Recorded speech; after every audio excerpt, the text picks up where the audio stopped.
Okay, it is Wednesday, May the 21st, and I am on my web streaming show TechNew, and I'm just putting together 4 little video clips in a series that I call YouTube to Streaming, and what you can do to make your video better.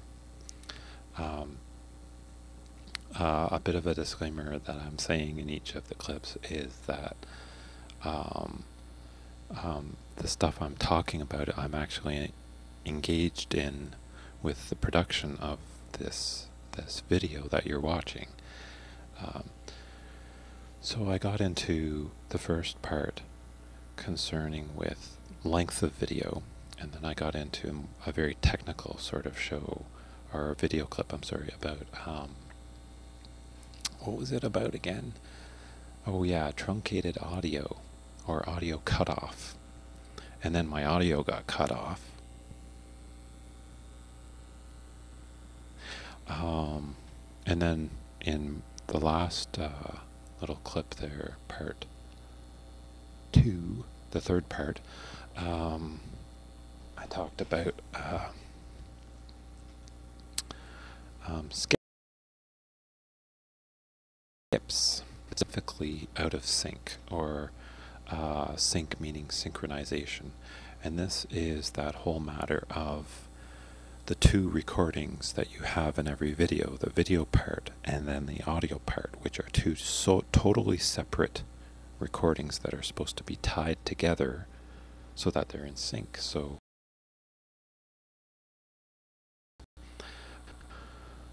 on your screen, you hear it from your speakers at the exact same time as it's intended. Typically, out of sync issues do occur with computer video. Now, the point here with synchronization is that this is one of the first things, as I was saying in my last episode, specifically with skipping. It was one of the first things I noticed with video streaming. This is one of the first things I noticed with people who use YouTube, particularly with those longer videos. And I mentioned this in one of the earlier clips, but I'll mention it again, that they would make, like, say, a 20-minute, 30-minute video and put it on YouTube, and halfway through the video, you know, you would see something happen on the screen, and then like seconds or a minute later you would hear it, so that it was totally out of sync. And as I mentioned earlier, this comes back to, I mean, you know, that if you know what I'm talking about, it makes the video totally useless. Okay, so what it comes back to is this subject of keyframes. And I got into keyframes, so I don't have to spell it out too much again. What really was the idea is that video takes up a huge amount of memory. Let's say it takes up 1 billion bits of memory. If you can find a way to squish it, and that's what we do with YouTube, what YouTube videos are is you're taking that billion and you're reducing it to a few million, which is, you know, hundreds of times smaller.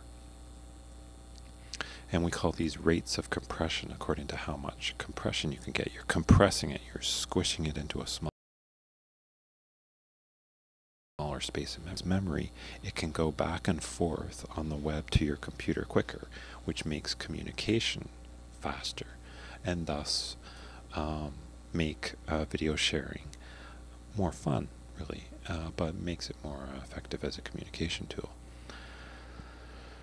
Well, keyframes are a bit of an idea that becomes a bit of a problem.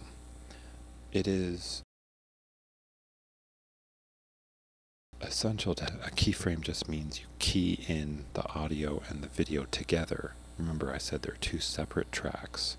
You key them in together at a very specific point in milliseconds, and after that point they're linked together until they may go out of sync again. Basically, a keyframe literally puts it back in sync. Now the thing about doing raw audio and video, like doing video production on more professional grade equipment, if we could call it that, but just basically doing raw video data. Raw video data is all keyframes. Okay, remember a movie is made up of tens of thousands and hundreds of thousands of frames. So you can imagine if you're trying to save memory, keyframes becomes a very critical issue. Well, what they've done here, and I don't have the tools to really examine it to give you specifics, but it's my educated guess that what they've done is now this is not an issue if you have more expensive computer technology under your fingertips.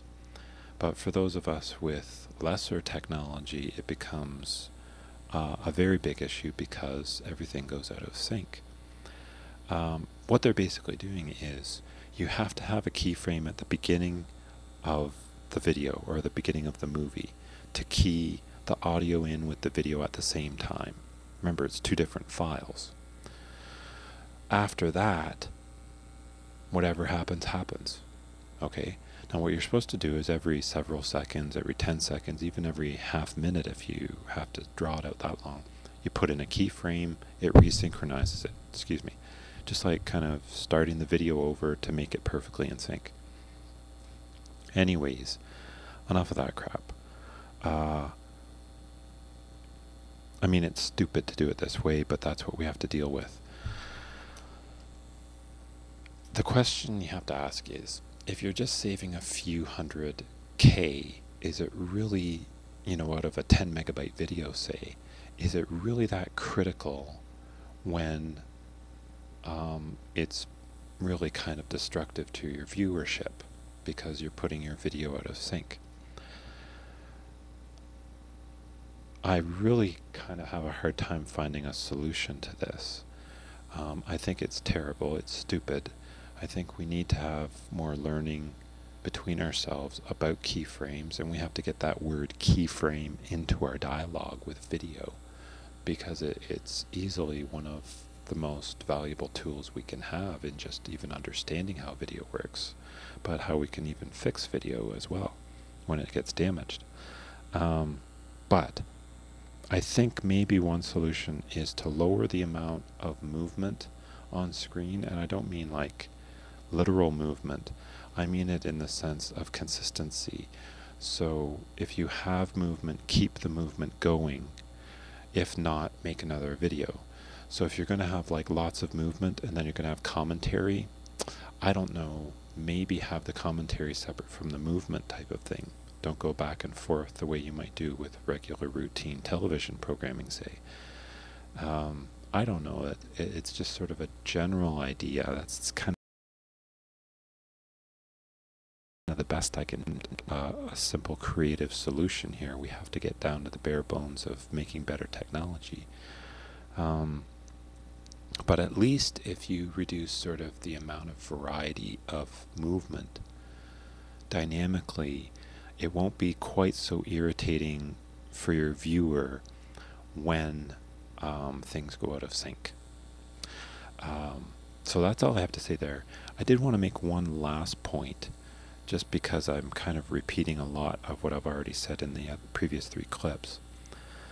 One last little thing that you could do, I was going to make this into a separate video, but I'll just say it, is when you're doing streaming, or you're doing, look at doing it off hours, because when the servers are really, really busy, there's just problems that start occurring. And I swear, I know that doesn't sound right because it sounds like it's a server issue, and it sounds like the type of server issue that shouldn't exist in this day and age. But it really does seem to exist. Maybe it'll go away as time goes on. So I'll leave off on that minor point. This is the last video in this little series I put together today, and I hope somebody got something out of it. So ciao for now.